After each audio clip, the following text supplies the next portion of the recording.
Welcome to OET Answers.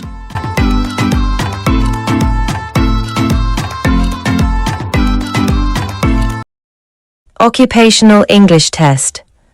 OET Answers Practice Test, Listening Test. This test has 3 parts. In each part, you'll hear a number of different extracts. At the start of each extract, you'll hear this sound. You'll have time to read the questions before you hear each extract, and you'll hear each extract once only. Complete your answers as you listen. At the end of the test, you'll have 2 minutes to check your answers. Part A. In this part of the test, you'll hear 2 different extracts. In each extract, a health professional is talking to a patient. For questions 1 to 24, complete the notes with information you hear. Now, look at the notes for Extract 1. Extract 1, questions 1 to 12. You hear a dermatologist talking to a patient called Mark Jackson. For questions 1 to 12, complete the notes with a word or short phrase. You now have 30 seconds to look at the notes.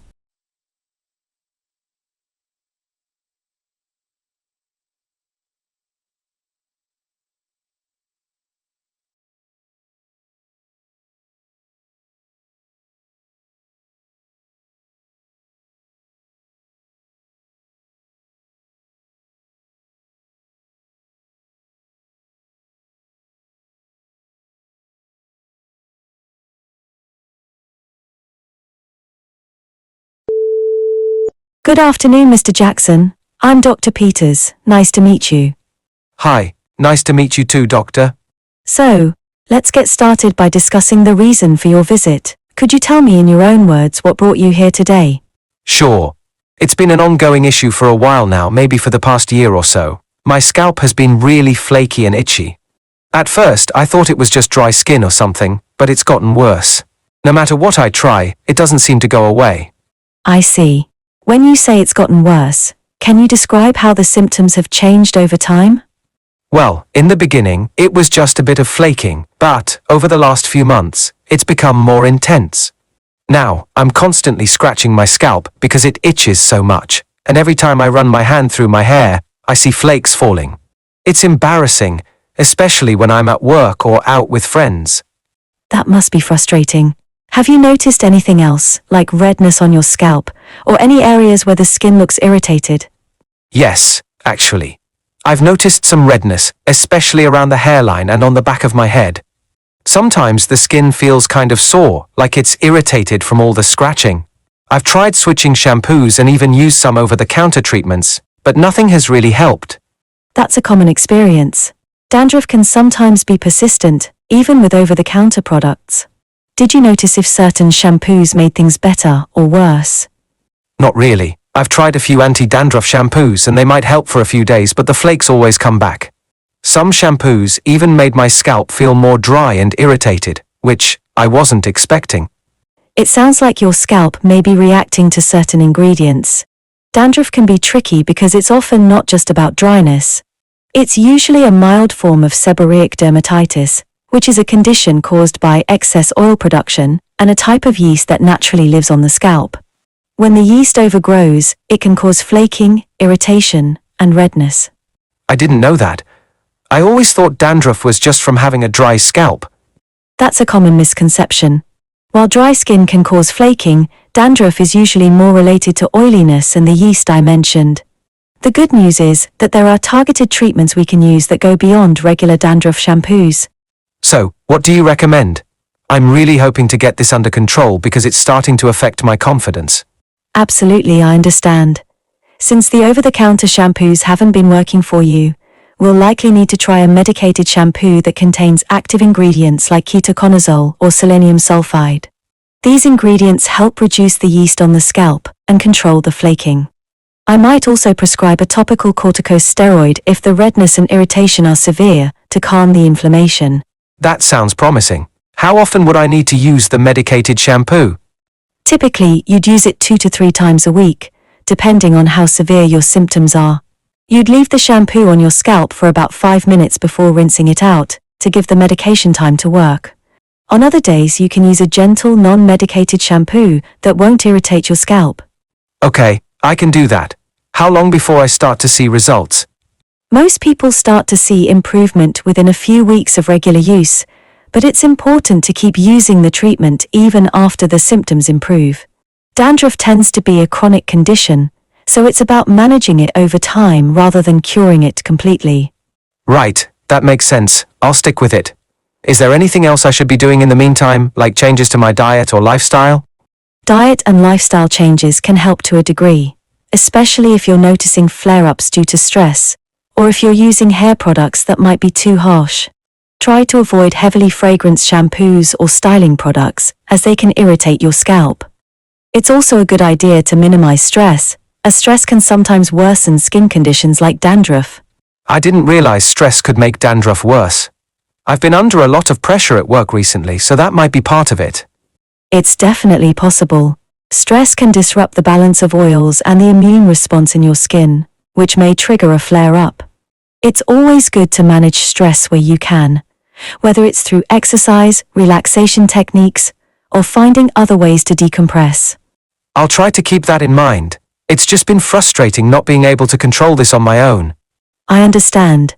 Dandruff can be tough to manage without the right treatments, but with the medicated shampoo and a few lifestyle adjustments, we should be able to get it under control. It's all about consistency. I'm really glad I came in. I feel like I finally have a plan. That's great to hear. We'll follow up in about 6 weeks to see how you're responding to the treatment. If the symptoms are still persistent, we can explore other options, like different medications or even light therapy in more stubborn cases. Light therapy? I didn't realize that was an option for dandruff. Yes, in some cases, phototherapy can help reduce the inflammation associated with seborrheic dermatitis. But let's see how you respond to the shampoo first before we explore that route.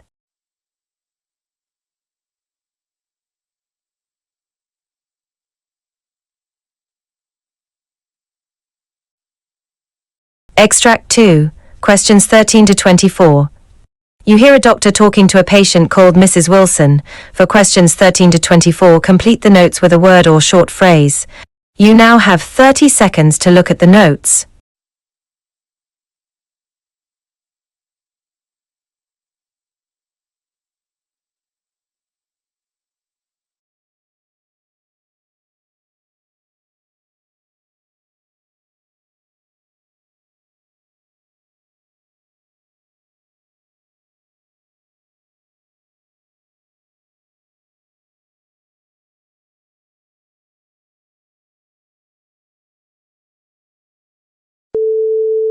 Good afternoon, Mrs. Wilson. How can I help you today? Afternoon, Doctor. I'm a bit worried about a mole I've noticed on my shoulder. It's changed recently, and I'm not sure if it's something I should be concerned about. I see. Let's talk about it. When did you first notice the mole, and what kind of changes have you observed? Well, I've had the mole for years. It used to be just a small, flat brown spot, but over the last couple of months it's become darker, raised and bigger. It's also started to itch sometimes. My husband thinks it looks different too, which is why I thought I should come in. It's definitely good that you came in, especially since you've noticed changes. Moles can change for a variety of reasons, but we do want to rule out anything more serious, such as melanoma, which is a type of skin cancer. Have you noticed any other symptoms, like bleeding, crusting, or a change in the borders of the mole? Now that you mention it, the edges of the mole look kind of irregular. They used to be smooth, but now they're jagged. It hasn't bled or anything like that, but it feels a bit different to the touch, almost like it's thicker. Those are important details. The changes in size, color, shape, and texture that you've mentioned could potentially indicate melanoma. But before we jump to conclusions, let me take a closer look at the mole and examine it properly. After that, we may need to run some tests to be sure. How long has it been since you noticed the itching and the changes in the mole? I'd say it started about 3 months ago. At first, I didn't think much of it because I have a lot of moles, and none of them have ever caused me any trouble. But then it started getting bigger and darker, so I figured I should get it checked out. You made the right call coming in. Melanoma, if caught early, can often be treated successfully, so it's always better to be cautious. Let's talk a bit about your sun exposure. Have you spent a lot of time in the sun or had any significant sunburns in the past? Oh, yes. I grew up in Australia, so I spent a lot of time in the sun as a kid. We never really used sunscreen back then. I did get some pretty bad sunburns when I was younger, but nowadays I'm more careful. I wear sunscreen if I'm outside for a while and try to stay in the shade when I can. That background of significant sun exposure and sunburns does increase the risk for melanoma. Melanoma is primarily caused by ultraviolet UV light from the sun, so people with a history of sunburn or prolonged sun exposure are at higher risk. But let's not get ahead of ourselves. There are different types of skin cancers, and not all moles that change lead to melanoma. I'll have a good look today and might suggest further investigation depending on what I see. Okay. Should I be checking my other moles as well? Yes, it's a good habit to regularly check your moles, especially if you have a lot of them.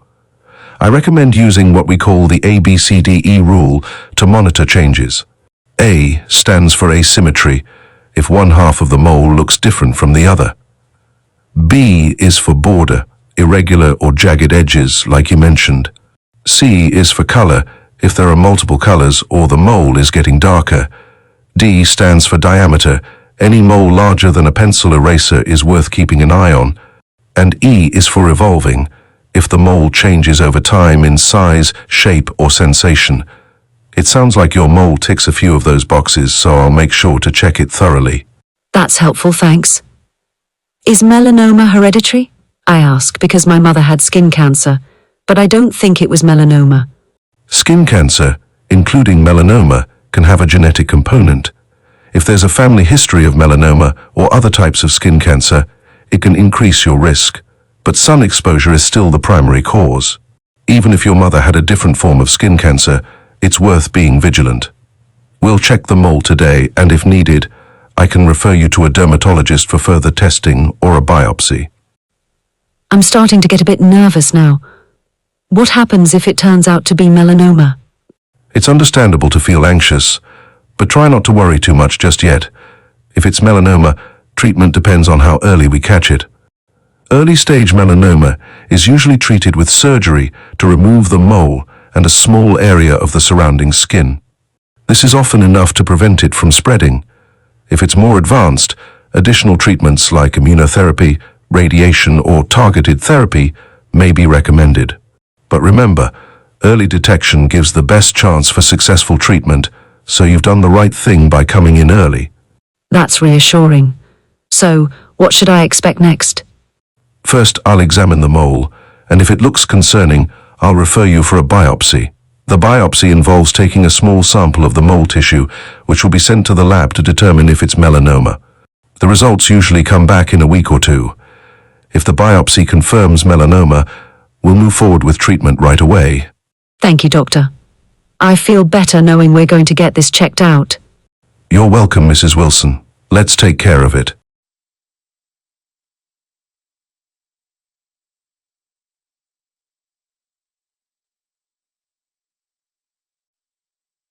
That is the end of Part A. Now look at Part B.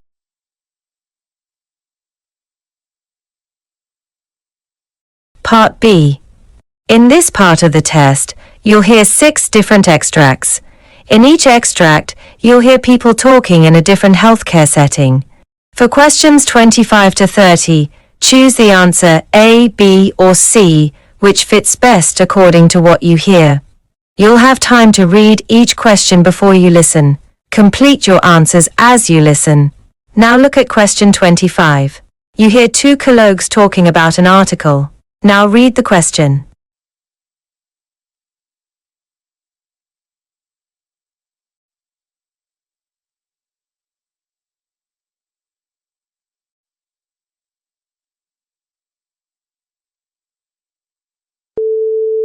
Did you read that article on the impact of visual impairments after a stroke in the recent Medical Rehabilitation Journal? Yeah, it was surprising to see how often these issues are overlooked. I know. A lot of stroke survivors don't even realize their vision is affected, which is why these impairments often go unnoticed. Right, And the article stressed how important it is for healthcare professionals to understand the impact of these invisible visual impairments on daily life. Absolutely, because patients are struggling with things like reading, driving, or even walking without knowing that their vision might be to blame. Yes, and if we can raise awareness, more patients can get the help they need sooner. I think that's the key takeaway from the article. It really pushes for more routine assessments to identify visual issues post-stroke. Agreed, and it makes a compelling argument for better rehabilitation programs to address these impairments more effectively.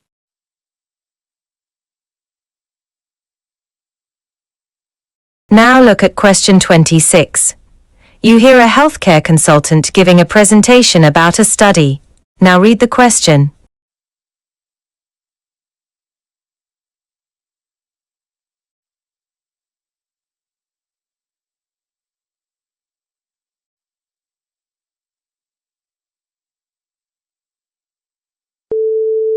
Study involving 3 hospitals and 5 outpatient clinics where we implemented several interventions aimed at reducing medical errors, controlling infections, and promoting evidence-based practices. These interventions included improving hand hygiene compliance, medication error reporting systems, and the use of clinical guidelines based on the latest research. What we found was that all sites showed a significant reduction in medical errors and infection rates over a 6-month period. However, one clinic did not see much improvement, and this was likely due to inconsistent adherence to the interventions. This study highlights the potential for these strategies to be applied more widely, especially in smaller clinics where resources might be more limited, to further improve safety and care quality.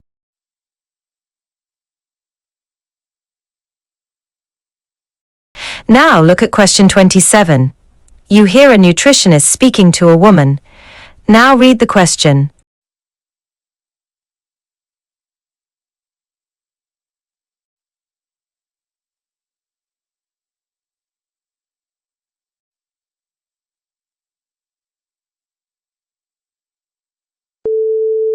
So, we've discussed the potential impact of your husband's current diet and exercise routine. Often, a combination of unhealthy eating habits and limited physical activity can contribute to health problems over time. So if he changes his diet and starts exercising more, could we expect to see some improvements fairly quickly? Possibly. Every individual responds differently, but adopting healthier eating habits and a more active lifestyle could bring noticeable improvements within a few weeks. Well, that's reassuring. But at least he's not facing any major health issues just yet, right? According to the assessment, his current condition isn't critical, but his cholesterol levels are high, and he's at risk of developing more serious problems if these lifestyle factors aren't addressed soon.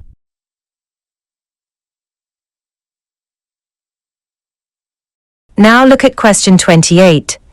You hear a trainee doctor asking his senior colleague about tapeworm infection. Now read the question.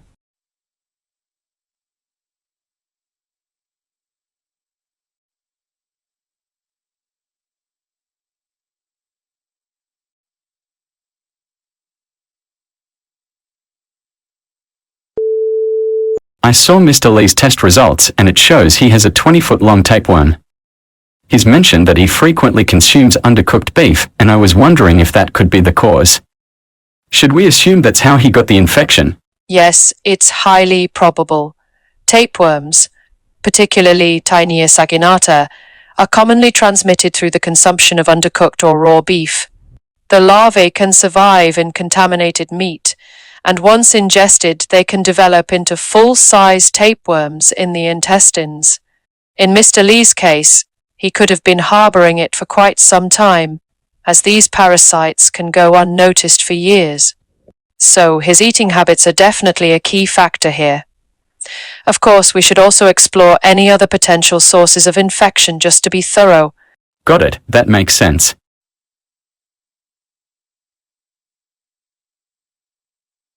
Now look at question 29. You hear a trainee doctor explaining about an activity. Now read the question.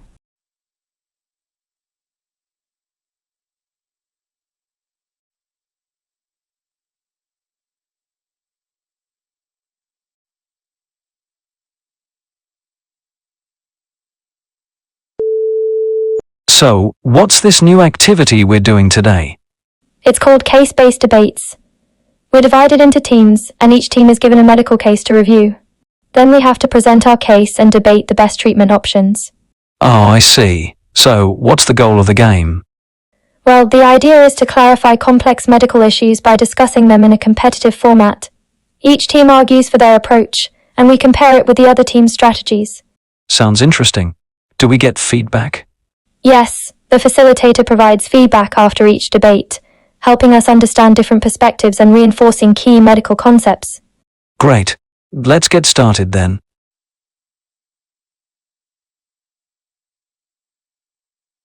Now look at question 30.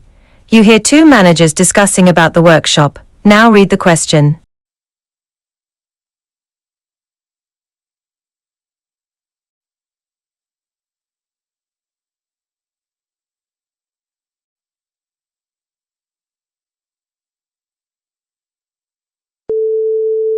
Among healthcare staff has been quite low, hasn't it? It has, but I'm not exactly sure why. Everyone seems aware of its importance. We even had the session split into 2 one-hour slots to make it easier for doctors and nurses to attend between their duties. But apparently it wasn't feasible because the material needs to be covered in a specific format. Yeah, I don't think the timing was the issue anyway. Once staff understand how crucial time management is to improving patient care and avoiding burnout, we might see more engagement. Definitely. There's a clear need for it, even though staff might not fully realize how important it is right now.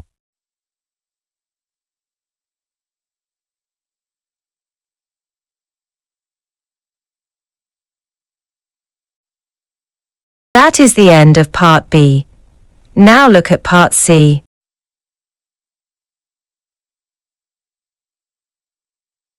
Part C. In this part of the test, you'll hear 2 different extracts. In each extract, you'll hear health professionals talking about aspects of their work.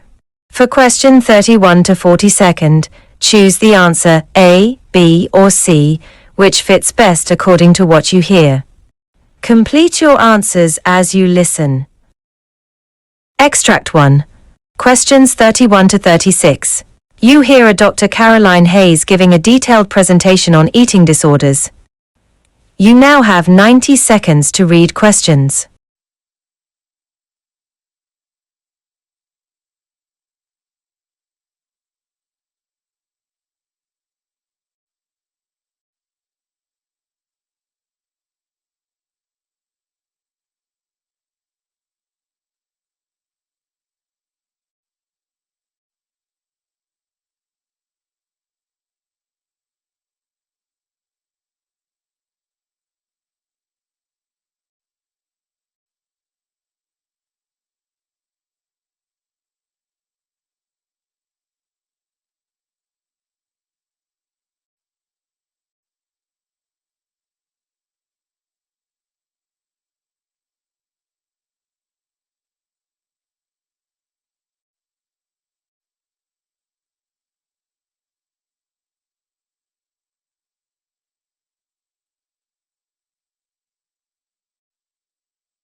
Good afternoon, everyone.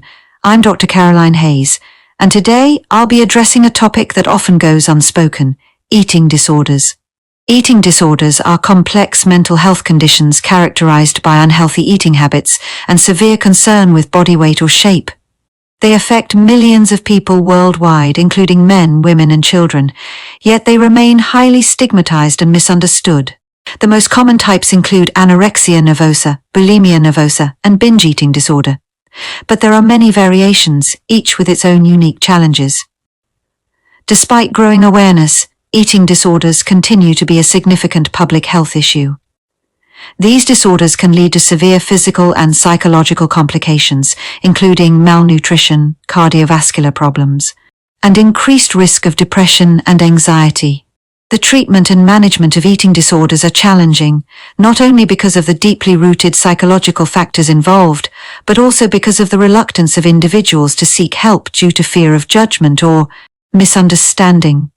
As a result, many patients suffer in silence for years, often enduring a dangerous cycle of disordered eating behaviors without receiving the care they need. One major challenge in the management of eating disorders is the delay in diagnosis. Eating disorders frequently go undetected for extended periods, especially in individuals who do not fit the stereotypical image of a person with an eating disorder. Healthcare providers often miss the signs, focusing instead on more visible physical health issues, or dismissing symptoms as a phase, particularly in teenagers. This raises important questions such as, why are eating disorders often missed in initial assessments, and what can be done to improve early detection? It's crucial that healthcare professionals become more vigilant in recognizing the warning signs and understand that eating disorders affect people of all body types and backgrounds. Recent research has highlighted the critical importance of early intervention. A study published in The Lancet Psychiatry found that patients who received treatment within the first 3 years of developing an eating disorder had significantly better outcomes compared to those who sought help later. The study reviewed over 1,000 cases and showed that early intervention not only improved recovery rates, but also reduced the risk of long-term complications, such as osteoporosis, infertility, and chronic digestive issues. Despite these findings, many patients still face barriers to accessing timely care, including limited resources, lack of specialized treatment centers, and long waiting lists. Treatment for eating disorders is multifaceted, often involving a combination of psychological therapy, nutritional counseling, and medical monitoring. Cognitive behavioral therapy (CBT) remains the most widely used approach, helping patients identify and change distorted thought patterns related to food, body image, and self-worth. However, the effectiveness of treatment can be hindered by the patient's fear of gaining weight or a strong denial of their condition. Even with professional support, relapse rates are high, making ongoing support and long-term follow-up essential components of care. One aspect that is frequently overlooked in the treatment of eating disorders is the impact on families. The burden of caring for a loved one with an eating disorder can be overwhelming, leading to increased stress, anxiety, and even depression among family members. Families often struggle with feelings of helplessness, guilt, and frustration as they navigate the complexities of supporting someone who may resist treatment. This highlights the need for family-based interventions that provide education, support, and coping strategies to those closely involved in the patient's care. An additional complication is the influence of social media and societal pressures, which play a significant role in the development and perpetuation of eating disorders. Unrealistic beauty standards, the glorification of extreme diets, and the constant comparison with others contribute to the distorted body image that often underlies these conditions. While not the sole cause, these factors can exacerbate existing vulnerabilities, particularly among adolescents and young adults who are highly susceptible to external validation and criticism. Healthcare professionals must also be aware of the physiological impact of eating disorders. For instance, anorexia nervosa has the highest mortality rate of any mental health disorder, largely due to the severe medical complications associated with starvation and malnutrition. On the other hand, bulimia nervosa can lead to electrolyte imbalances, heart issues, and gastrointestinal damage, often exacerbated by the repetitive cycle of binging and purging. Binge eating disorder, which is the most common eating disorder in the United States, increases the risk of obesity, type 2 diabetes, and hypertension. This underscores the need for comprehensive care that addresses not only the psychological but also the medical aspects of these conditions. In closing, eating disorders are complex, multifaceted conditions that require a comprehensive, compassionate approach to care. Early diagnosis, appropriate treatment, and ongoing support are key to improving outcomes for those affected. It is also essential to educate healthcare providers, families, and society at large to reduce stigma and promote understanding. By doing so, we can encourage more individuals to seek help without fear of judgment and ultimately improve the lives of those battling these challenging disorders.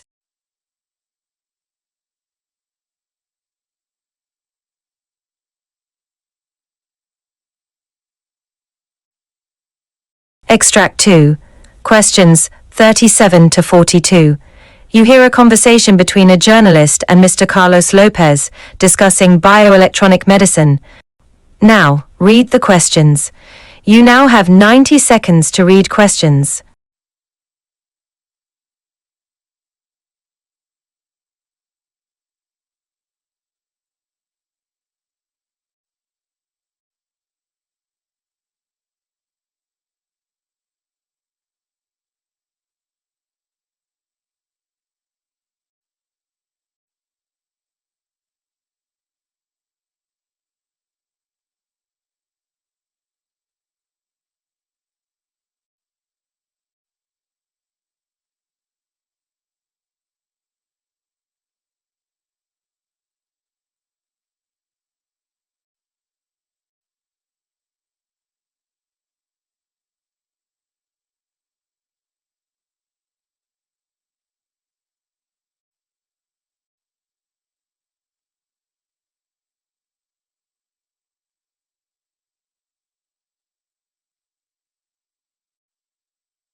Today, we are talking with Mr. Carlos Lopez, a neuroscientist with a keen focus on bioelectronic medicine.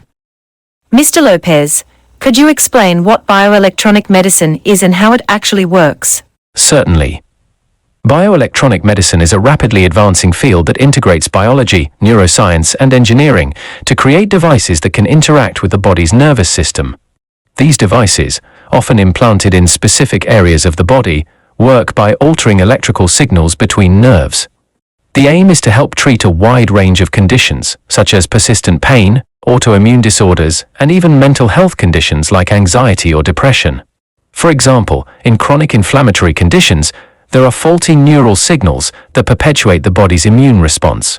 These bioelectronic devices can intercept and correct those signals, leading to a reduction in inflammation without relying on pharmaceuticals.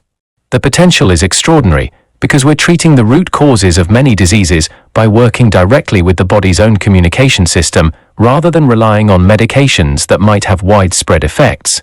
That's fascinating. How did you get involved in this field? My journey started during my early career as a neuroscientist. I was investigating how neural circuits govern bodily functions. And I became deeply interested in the ways electrical signals could be modulated to improve health outcomes.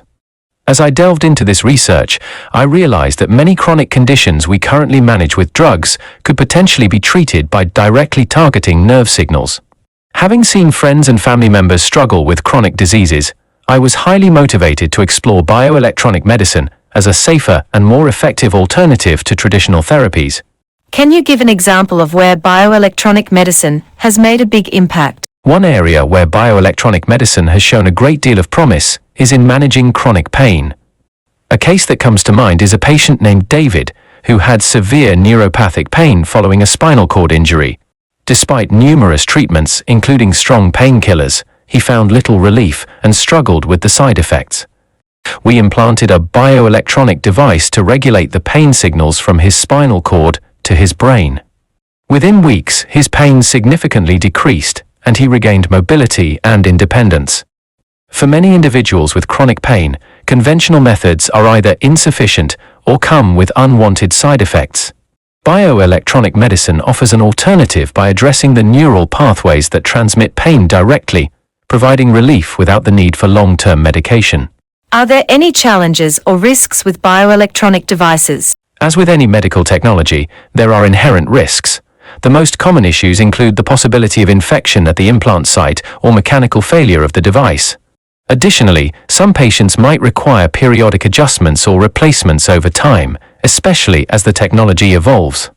However, the risk is generally low, and for many patients, the potential benefits outweigh these concerns. Another challenge is that bioelectronic medicine is not universally applicable to all patients.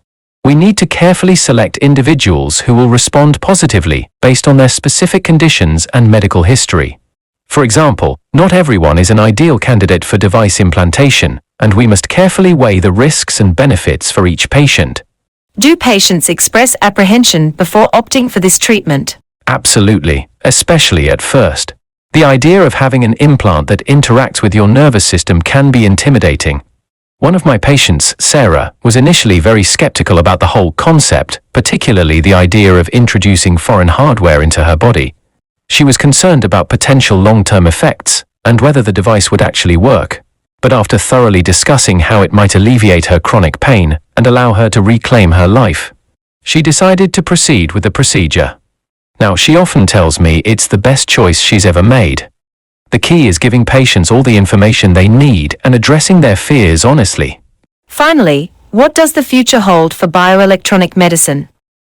Are there any upcoming developments that patients should be excited about? The future is incredibly bright. We're already working on the next generation of devices that are smaller, more precise, and capable of wirelessly communicating with external systems. This means we'll be able to monitor and adjust treatments remotely, making them even more personalized. There's also ongoing research into using bioelectronic devices to treat neurological disorders like epilepsy, Alzheimer's disease, and Parkinson's. The possibilities are vast, and as we continue to better understand how the nervous system functions, we will open up even more opportunities for treatment.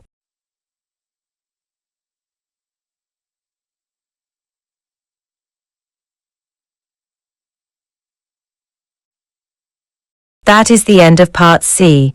You now have 2 minutes to check your answers.